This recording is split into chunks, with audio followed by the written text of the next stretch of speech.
नमस्कार दोस्तों, उम्मीद है आप सब बढ़िया होंगे। स्वागत है आप सभी का। आज के इस करंट अफेयर सेशन में हम लोग डिस्कशन करने वाले हैं कि कैसे भारत में जो फूड ग्रेन स्टोरेज सिस्टम है वो इम्प्रूव कर रहा है पिछले कुछ सालों के मुताबिक। यानी कि अगर हम हार्वेस्टिंग से लेके आपके कंज्यूमर तक पहुंचने से पहले किस प्रकार से स्टोरेज सिस्टम्स के थ्रू गुजरता हुआ एक ग्रेन या कोई भी जो फूड प्रोडक्ट है वो कैसे पहुंचता है, कैसे उसको प्रिक्योर किया जाता है, क्या आज भारत की स्थिति है स्टोरेज सिस्टम को लेकर। अच्छा, इसके लिए भारतीय सरकार के द्वारा कौन कौन से इनिशिएटिव लिए गए हैं, कौन कौन सी गवर्नमेंट स्कीम्स रन की जा रही हैं और आज जो स्टोरेज कैपेसिटी है इंडिया की वो कितनी है, तो इसको लेकर जितने भी डेटा, जितने फैक्ट, जितने कंटेंट आज तक अवेलेबल है उनको हम डिस्कस करेंगे इस पूरे सेशन के दौरान। तो चलिए सबसे पहले स्टार्ट करते हैं। जैसा कि आप लोग जानते हैं हमारे देश में आपका जो फूड ग्रेन प्रोडक्शन जब हम प्रोड्यूस कर लेते हैं तो उसके बाद उसको प्रिक्योर करना जरूरी हो जाता है। आज भारत के अंदर देखा जाए तो हमारा जो 2024-25 का थर्ड एडवांस एस्टिमेट है उसके अनुसार लगभग 353 मिलियन टन का फूड ग्रेन का प्रोडक्शन हुआ है और उसमें लगभग 117 मिलियन टन आपका वीट का कंट्रीब्यूशन है और 149 मिलियन टन राइस का कंट्रीब्यूशन है। लेकिन अगर देखा जाए तो ये जो हमारा फूड ग्रेन हम लोग प्रोडक्शन करते हैं तो क्या सारा का सारा कंज्यूमर तक पहुंचने से पहले खराब हो जाता है या उसको सही सलामत पहुंचा पाते हैं? तो आपने देखा होगा कि हम जब गोडाउन्स में स्टोर करते हैं या कई बार उनको वैसे ही स्टोर जब किया जाता है बिना गोडाउन्स के तो वो ग्रेन आपका खराब होना स्टार्ट हो जाता है और वो कंज्यूमर तक पहुंचने से पहले ही एक वेस्टेज का रूप ले लेता है। तो इसको हम लोग बोलते हैं पोस्ट हार्वेस्टिंग लॉस, यानी कि एक फसल की कटाई के बाद होने वाला नुकसान। अब आज भारत में यह नुकसान काफी बड़ा है और इसकी वजह से लाखों करोड़ों का नुकसान हमारे भारत देश की आर्थिक स्थिति को हो रहा है। तो इसे बचाने के लिए जरूरी है कि देश में स्टोरेज सिस्टम को आपका इंप्रूव किया जाए और एक साइंटिफिक स्टोरेज सिस्टम देश में लाया जाए। तो उसी को लेकर यहां पर आज का यह सेशन है कि देश में स्टोरेज जो फैसिलिटीज है वो कितनी है, इससे क्या फायदा पड़ेगा, क्या इंप्रूवमेंट हो सकता है और इसमें ना कि केवल स्टोरेज बल्कि मार्केटिंग इंफ्रास्ट्रक्चर और भी आपका जो इंफ्रास्ट्रक्चर है उसको बूस्टअप करने से क्या फायदा किसानों को मिल सकता है। क्या हम इससे किसानों की आमदनी को बढ़ा सकते हैं, क्या हम लोग इससे मार्केटिंग इंफ्रास्ट्रक्चर को बूस्टअप कर सकते हैं, क्या हम आने वाले समय के अंदर देश की इकोनॉमी में बूस्टअप कर सकते हैं। तो ये बहुत सारी चीजें हैं जो आज के सेशन में रहेंगी। तो सबसे पहले आपको बताना चाहता हूं कि एक स्टोरेज हाउस को बनाने का या एक स्टोरेज सिस्टम को क्रिएट करने का मेन ऑब्जेक्टिव क्या होता है। तो इसका मेन ऑब्जेक्टिव सबसे पहले होता है कि आपका जो पोस्ट हार्वेस्टिंग लॉस है उसको कम करना, रिड्यूस करना। इससे क्या फायदा होगा? इससे सबसे पहला फायदा ये होगा कि हमारा जो ग्रेन खराब हो रहा है उसको हम यूज कर सकते हैं, उसको यूटिलाइज किया जा सकता है और जो मैक्सिमम यहां पर आपका लॉस होने की वजह से इकोनॉमिक लॉस हो रहा था उसको कम कर सकते हैं और जो देश के अंदर लोग भूखमरी से जूझ रहे थे उन लोगों तक उस अनाज को पहुंचाया जा सकता है। दूसरा इससे फायदा होगा फूड सिक्योरिटी। जैसे मैंने आपको कहा कि हम लोग या भारतीय सरकार के द्वारा आज 80 करोड़ लोगों को फ्री राशन दिया जा रहा है। तो फ्री राशन तभी पॉसिबल हो पाएगा हर मंथ, क्योंकि देखिए जब ग्रेन प्रोड्यूस कर लिया जाता है तो उसके बाद ऐसा नहीं है कि वो आप जहां मर्जी रख दो वो खराब नहीं होगा। नहीं, आप अगर उस ग्रेन को प्रॉपर्ली प्रिक्योर नहीं करते हो, संभाल कर स्टोर नहीं करते हो तो वो खराब होना स्टार्ट हो जाता है, सड़ना स्टार्ट हो जाता है। तो अब इस फूड सिक्योरिटी के तहत हर महीने जब राशन डिस्ट्रीब्यूट करेंगे तो वो कैसे कर पाएंगे? तो ऑब्वियसली बात है उसके लिए प्रॉपर स्टोरेज सिस्टम होना बहुत जरूरी है, प्रॉपर ट्रांसपोर्टेशन सिस्टम होना बहुत जरूरी है। तो उसी के तहत आपका पॉसिबल किया जा रहा है कि हम लोग जब नेशनल फूड सिक्योरिटी एक्ट के तहत फूड जो आपका एफसीआई है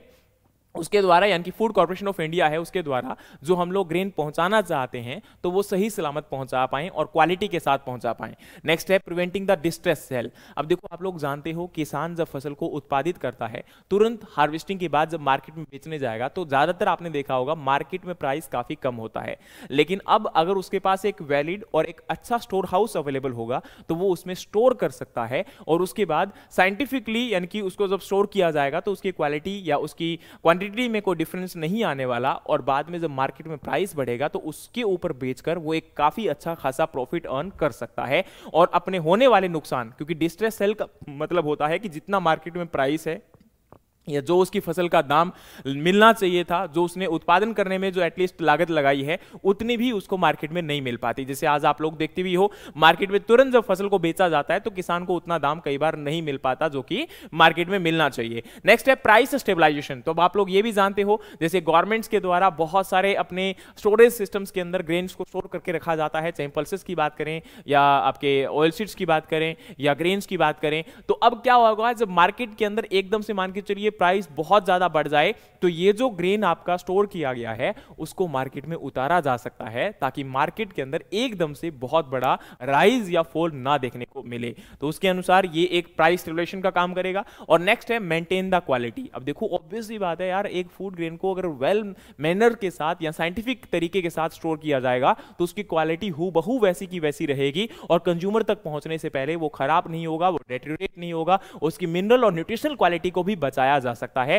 तो ये सारे मेन ऑब्जेक्टिव है स्टोरेज के और इसीलिए स्टोरेज बहुत जरूरी है। और स्टोरेज को भारत देश के लिए तो काफी ज्यादा इंपॉर्टेंट माना जा रहा है, क्योंकि हमारे देश की जो बढ़ती हुई जनसंख्या है उनके लिए हमें फूड सिक्योरिटी को एंश्योर करना बहुत जरूरी है और उसमें सबसे ज्यादा जो कंट्रीब्यूट करने वाला पार्ट है वो हमारा क्या है, स्टोरेज हाउस है। अब देखिए हम यहां पर जो हमारा स्टोरेज सिस्टम है इंडिया का वो कुछ 3 प्रकार में क्लासिफाई करते हैं। पहला आपका है centralised storage food grain system, दूसरा है कोल्ड स्टोरेज सिस्टम और तीसरा है डिसेंट्रलाइज्ड सिस्टम। अब देखो नाम से पता चल रहा होगा सेंट्रलाइज्ड स्टोरेज सिस्टम। तो सेंट्रलाइज्ड स्टोरेज सिस्टम का मतलब है कि जिसमें केंद्रीय सरकार, जो हमारे भारत सरकार है, उसके द्वारा डायरेक्टली प्रिक्योरमेंट की जाती है, या राज्य सरकार प्रिक्योर तो करेगी लेकिन फिर उससे एफसीआई क्या कर लेती है, प्रिक्योर कर लेती है। उसमें केवल राज्य सरकार सहायता कर रही है, पर मेन जो पर्पस है या मेन जो प्रिक्योरमेंट किया जा रहा है, ग्रेन को जो परचेज किया जा रहा है, स्टोर किया जा रहा है, उसको कौन स्टोर कर रहा है, आपकी भारतीय सरकार के अंडर में एफसीआई यानी कि फूड कॉर्पोरेशन जो है वो क्या कर रहा है, इसको प्रिक्योर कर रहा है। जैसे आज आपका गेहूं चावल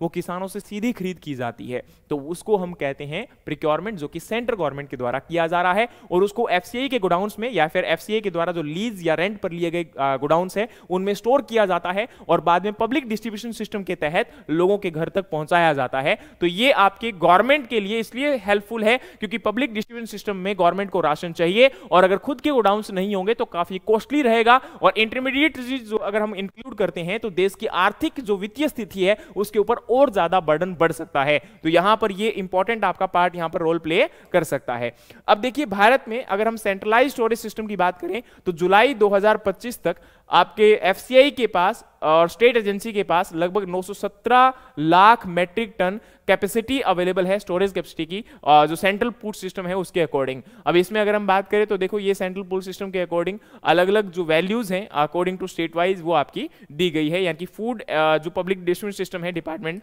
उसके अनुसार कहां पर कितनी स्टोरेज कैपेसिटी अवेलेबल है उसका डेटा आपका ईस्ट से लेके नॉर्थ, नॉर्थ से लेके ईस्ट से लेके वेस्ट और नॉर्थ से लेके साउथ तक का डेटा आपका शो किया गया है।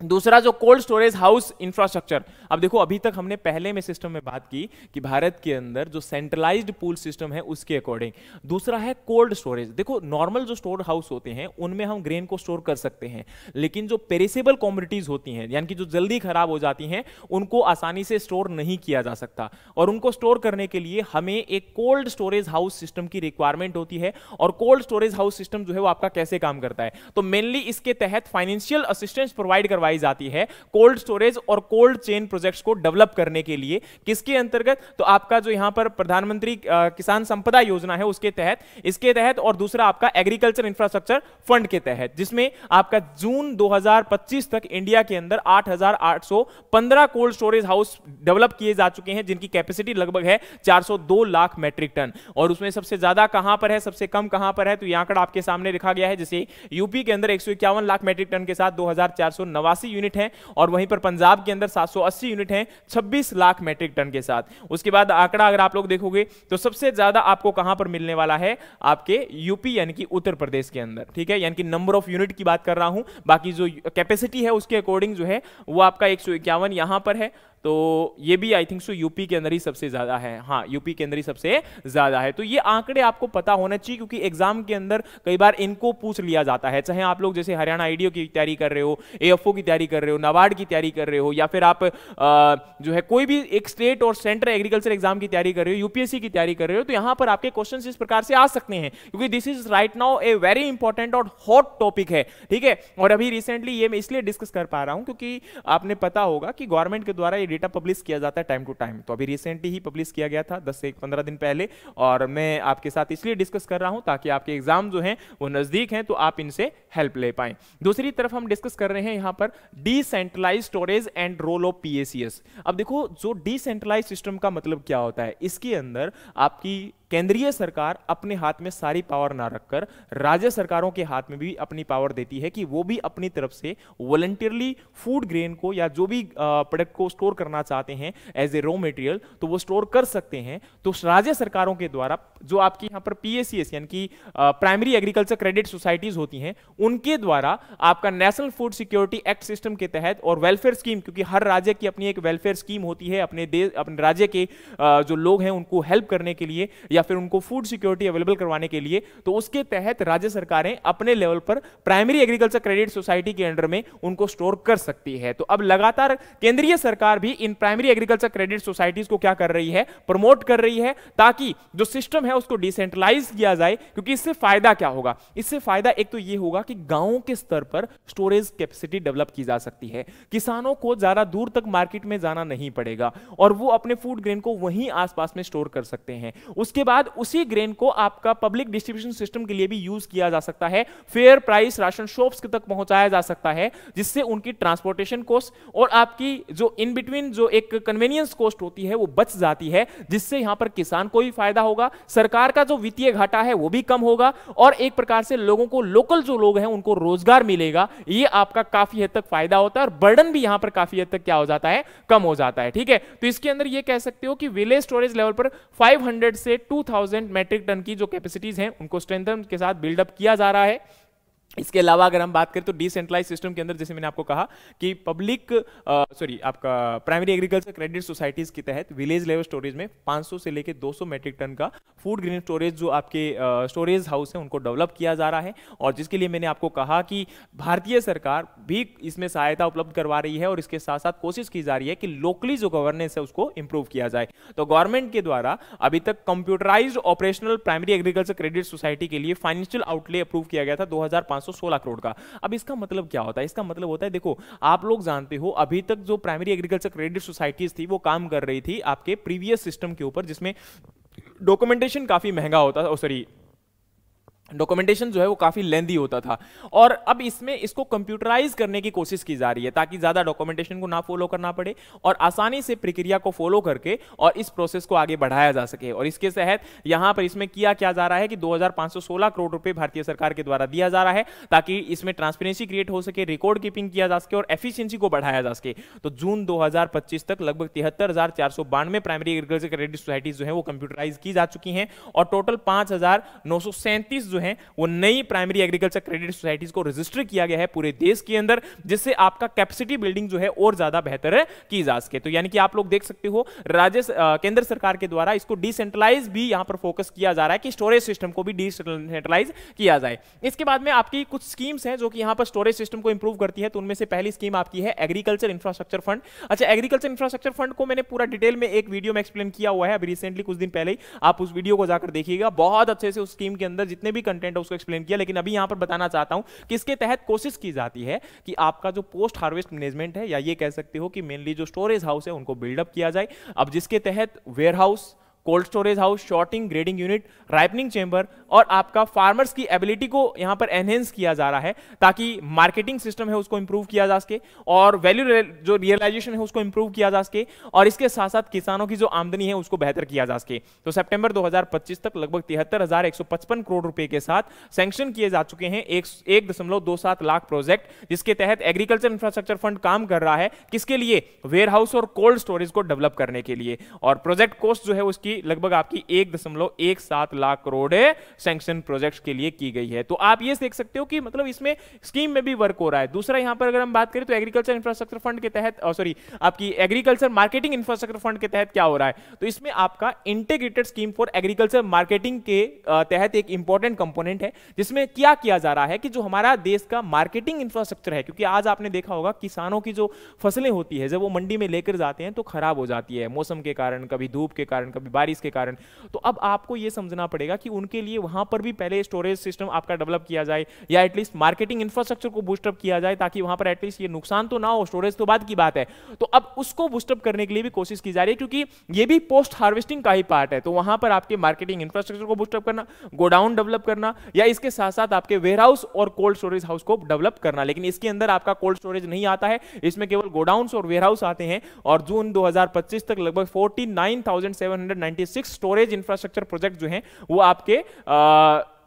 कह सकते हो सैंक्शन किए जा चुके हैं 27 स्टेट्स के अंदर। और इसके साथ project collectively contribute about 982 lakh metric tonne storage capacity, जो कि आपका यहां पर इनिशिएट करता है लगभग आपकी टोटल सब्सिडी के साथ 4829 करोड़ रुपए, जो कि डिसबर्स की जा चुकी है। इतनी सब्सिडी इन प्रोजेक्ट्स को जब डेवलप किया गया, क्योंकि आपको पता होगा केंद्रीय सरकार क्या करती है या राज्य सरकारें क्या करती हैं, इनके लिए सब्सिडी भी उपलब्ध करवाती हैं। तो ये सब्सिडी के तहत इतना पैसा आपका ऑलरेडी डिसबर्स किया जा चुका है। अब बात आती है प्रधानमंत्री किसान संपदा योजना। तो इस स्कीम के तहत ये, क्योंकि एक कॉम्प्रिहेंसिव स्कीम है जिसके तहत आपका फूड प्रोसेसिंग जो इंफ्रास्ट्रक्चर है उसको बूस्ट अप करने की कोशिश की जाती है, जिसके अंदर आपकी मतलब फूड प्रोडक्शन से लेके उसके बाद सप्लाई चेन और फार्म गेट और उसके बाद आपका कंज्यूमर तक पहुंचाने की कोशिश की जा रही है, ताकि इसमें किसी प्रकार से भी आपका वैल्यू एडिशन किया जाए, चाहे उसके अंदर हम लोग कोई न्यूट्रिशन बूस्ट अप करें या किसी भी प्रकार से उसमें आपकी फूड वैल्यू को इंक्रीज करके और उस फूड की जो आपकी इंपॉर्टेंस है, उस फूड की जो मार्केटिंग वैल्यू है उसको इंक्रीज किया जाए और फार्मर को एक अच्छा प्राइस भी इसका मिले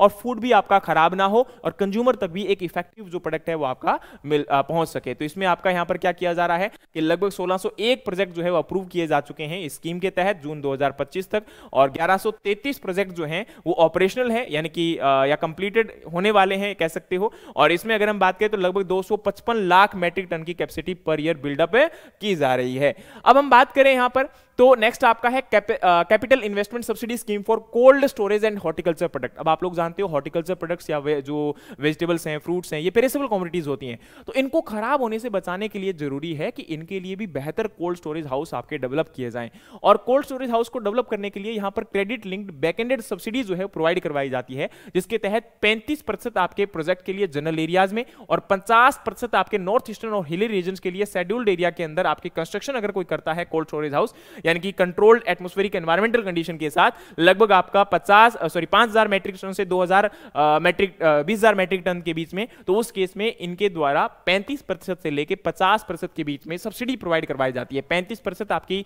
जनरल स्टेट्स में है और 50% जो है वो आपकी नॉर्थ ईस्टर्न और हिली रीजन के अंदर है, ताकि क्योंकि कोल्ड स्टोरेज हाउस के अंदर और ज्यादा क्वालिटीज बढ़ जाती हैं, वहां पर आपकी जो पेरिसेबिलिटीज हैं, जैसे कि फॉर एग्जांपल कोई प्रोडक्ट है आपका, कोई फ्रूट है आपका, वेजिटेबल्स है, वो जल्दी खराब हो जाते हैं, तो उनको बचाने के लिए बहुत जरूरी है कि कोल्ड स्टोरेज हाउस में आपका क्या किया जाए, उनको शिफ्ट किया जाए। नेक्स्ट आपकी बारी आती है जी world largest grain storage plan for cooperative sector scheme for augmentation of storage capacity. अब देखो मई 2023 के अंदर गवर्नमेंट के द्वारा भारत वर्ल्ड का सबसे लार्जेस्ट ग्रेन स्टोरेज प्लान जो है अप्रूव किया गया था कोऑपरेटिव सेक्टर के अंडर में, जिसमें हम बात कर रहे थे ना प्राइमरी एग्रीकल्चर क्रेडिट सोसाइटी, तो उसको बूस्टअप करते हुए उनके अंडर में गोडाउन डेवलप करना, कस्टम हायरिंग सेंटर डेवलप करना, प्रोसेसिंग यूनिट्स डेवलप करना और फेयर प्राइस शॉप्स को भी आपका कन्वर्जिंग करके, यानी कि इनके थ्रू ही उनको रन करना, ताकि agriculture infrastructure fund, agriculture marketing infrastructure fund, sub mission for agriculture mechanization और प्रधानमंत्री formulation of micro food processing system, इन सभी एग्जिस्टिंग स्कीम्स के तहत इनको डेवलप किया जाए। क्योंकि एक ही जगह पर, जैसे मैंने कहा ना कि लोकलाइज्ड रीजन है, लोकलाइज्ड जगह है, तो वह जैसे आपका पहले पुराने जमाने में लोकलाइज्ड मार्केट हुआ करती थी और किसान वहीं पर आसपास में अपने आसपास के लोगों को वो प्रोडक्ट बेचा करते थे, तो अगर उस प्रकार की फैसिलिटीज को बूस्ट अप किया जाएगा तो यहां पर बहुत सारी चीजें बच सकती है। एक तो ट्रांसपोर्टेशन कॉस्ट बचेगा, एक जो कन्वीनियंस कॉस्ट है वो बचेगा, तो इससे आपका फायदा बहुत ज्यादा होगा और किसान समय समय पर अपना पैसा पा भी सकता है और एक अच्छा खासा प्राइस वहां पर गेन कर सकता है और बीच में जो कंज्यूमर है उस तक भी एक इफेक्टिव प्राइस में एक क्वालिटेटिव प्रोडक्ट पहुंच सकता है। तो ये बहुत जरूरी है आज के टाइम पर। नेक्स्ट अगर हम बात करें तो आपका की कंपोनेंट क्या है, इस इंटीग्रेशन का फायदा क्या होगा, तो जैसे मैंने आपको कहा कि भाई एक तो फायदा ये होगा कि जो हमारे रूरल इंस्टीट्यूशन है उनको फायदा मिलेगा, लोकल एरिया के अंदर रोजगार मिलेगा और आपका जो फूड वेस्टेज है वो होने से बचेगा, ट्रांसपोर्टेशन कॉस्ट बचेगा। अब अगस्त 2025 तक पायलट प्रोजेक्ट के तहत अगर देखा जाए तो लगभग 11 पीएससीएस को इसके अंडर में डेवलप किया जा चुका है। देखो पीएससीएस वो नहीं है जो मैं बात कर रहा था, पीएससीएस में वहां पर तो नॉर्मल बात कर रहे थे, लेकिन इसमें क्या किया जा रहा है, आपका वर्ल्ड जैसे स्टोरेज कैपेसिटी को आत्मनिर्भर बनाने के लिए तो आपका इंप्रूवमेंट करके इन स्कीम्स के साथ जो जोड़ने की कोशिश की जा रही है, तो वो पायलट प्रोजेक्ट आपका 11 पीसीएस के अंदर आपका 11 स्टेट्स में फॉलो किया गया है। 500 और ज्यादा यहां पर ये कह सकते हो आइडेंटिफाई किए गए हैं जहां पर कंस्ट्रक्शन किया जा सकता है, ये लोकेशंस को आइडेंटिफाई किए गए हैं या पीसीएस को आइडेंटिफाई किया गया है। तो additionally more 500 PSCS will be identified for new godown construction and this expansion aim to increase the operational capacity and income of PSCS, transforming them to multi service centre, यानी कि उनको एक multi service centre में convert करने की कोशिश की जा रही है। तो पीएससीएस के बारे में मैंने कंप्लीट आपको बता दिया था। अच्छा, पीएससीएस के ऊपर भी मैंने एक कंप्लीट वीडियो बनाया हुआ है, कि क्या होते हैं ये प्राइमरी एग्रीकल्चर क्रेडिट सोसाइटीज और कैसे काम करती हैं। तो इनके सिस्टमेटिक वे को लेकर भी मैंने पूरा वीडियो आपको बनाया हुआ है, आप उसको भी जाकर मेरे यूट्यूब चैनल पर देख सकते हो, जहां पर अच्छे डिटेल में आपको एक्सप्लेन किया गया है। ठीक है, चलिए अब बात करते हैं कि आपका scheme for augmentation of storage capacity, मतलब जो स्टोरेज कैपेसिटी है और उनको बूस्ट अप करने के लिए और कौन सी स्कीम है, तो कंस्ट्रक्शन ऑफ स्टील साइलोज। अब स्टील साइलोज भी एक प्रकार से एडवांस और मॉडर्न साइलोज कह सकते हो, जो कि आपके कम जगह के अंदर ज्यादा स्टोरेज बिल्डअप कर सकते हैं। आजकल आपने इन स्टोरेज हाउस को तो हर जगह पर देखा भी होगा, और ये ज्यादातर जो है पब्लिक प्राइवेट पार्टनरशिप्स के साथ डेवलप किए जा रहे हैं, जिसके तहत यहां पर आपका गवर्नमेंट जो है इन साइलोज को बनाने के लिए साथ में तो सब्सिडी प्रोवाइड करवाती है, और साथ में ये इंश्योर करती है कि अगर आप ये प्रोजेक्ट्स बनाते हो, चाहे वो कोल्ड स्टोरेज हाउस है, चाहे आपका यहां पर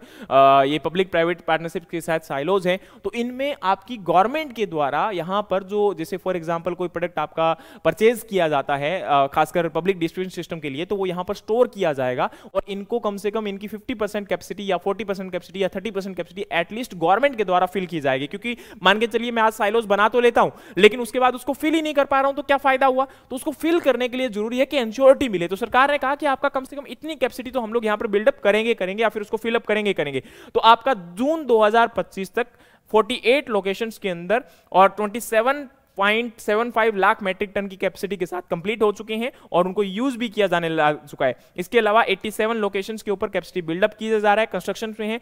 लगभग 36.87 लाख मैट्रिक टन के साथ, और वहीं पर जो टेंडर है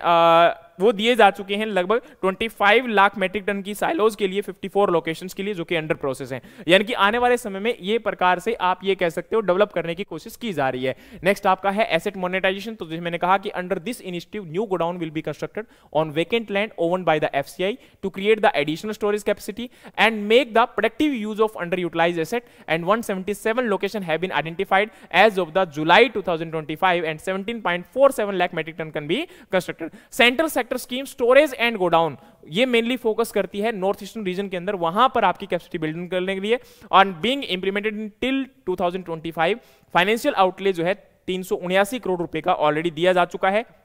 नॉर्थ ईस्टर्न स्टेट के लिए, और 104 करोड़ जो है वो अदर स्टेट्स के लिए। इसके अलावा 379 करोड़ रुपए जो है वो ऑलरेडी रिलीज किए जा चुके हैं नॉर्थ ईस्टर्न स्टेट के लिए, और वहीं पर अदर स्टेट्स के लिए लगभग 104 करोड़ रुपए ऑलरेडी रिलीज किए जा चुके हैं। तो यानी कि सैंक्शन भी किया गया और रिलीज भी किया गया ये अमाउंट आपका। नेक्स्ट हमारी बारी आती है जी प्राइवेट एंटरप्रेन्योरशिप गारंटी स्कीम। तो इसके तहत 2008 के अंदर इस स्कीम को इंट्रोड्यूस करवाया गया था। इस स्कीम के तहत मेनली जो स्टोरेज कॉन्स्टेंट थे उनसे ओवरकम करने के लिए, आपका एक प्रकार से फूड ग्रेन को प्रॉपर्ली स्टोर करने के लिए पब्लिक प्राइवेट मोड को जो है यहां पर एंश्योर किया गया था, जिसके तहत मैंने अभी आपको कहा hiring the storage capacity for specified period and thereby encouraging the private investment in the scientific warehouse and strengthening the national food security infrastructure. यानी कि इसके तहत आप यह समझ सकते हो कि भारत के अंदर पब्लिक प्राइवेट पार्टनरशिप्स को बूस्टअप करने की कोशिश की जा रही है, और भी आपका जो स्टोरेज कैपेसिटी है उसको उसकी बिल्डिंग को और ज्यादा बेहतर बनाने के लिए, और जो फूड की वेस्टेज है उसको कम करने के लिए, और कंज्यूमर तक एक बेहतर क्वालिटी प्रोडक्ट पहुंचाना और किसान को एक बेहतर प्राइस दिलवाना इसका मेन मकसद है। तो बाकी आप इसके बारे में क्या सोचते हो और ये वीडियोस हमारे कैसे लगते हैं इसको लेकर आप कमेंट जरूर करिएगा। अगर आपको वीडियोस पसंद आते हैं तो प्लीज लाइक कीजिए, शेयर कीजिए और सब्सक्राइब भी कीजिए हमारे चैनल को, और बाकी लोगों को भी बताएं ताकि हम लोग मैक्सिमम लोगों तक रीच कर सकें एक अच्छे क्वालिटेटिव कंटेंट के साथ, क्योंकि आपके जो कमेंट है या आपके जो मैसेज हैं वो हमें एनकरेज करते हैं आगे जाने के लिए। अगर हमसे कोई गलती होती है तो हम उसके लिए माफी चाहते हैं। हमेशा आपके फीडबैक का हमें इंतजार रहता है। जय हिंद, जय भारत।